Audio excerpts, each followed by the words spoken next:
Maswerteng hapon po mga ka-STL. Narito na po ang resulta ng STL Bulacan para sa araw na to, 2nd draw, October 18, 2025.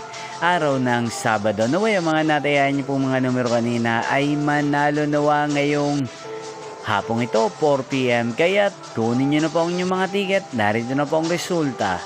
Ang mga numerong nanalo sa STL Bulacan ngayong hapong ito, October 18, 2025, 4 p.m. 2nd draw result, 32 at 38 in exact order. Again, 32 at 38.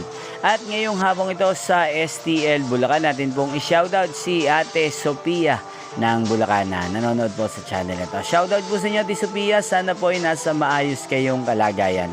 Inyo pong napanood ang resulta ng STL Bulacan sa channel ito, Roderick Hernandez TV. Maraming salamat po sa patuloy niyo pong panonood at pagsuporta sa akin channel. Magkita-kita pong muli tayo mamayang 8 p.m. Thank you for watching.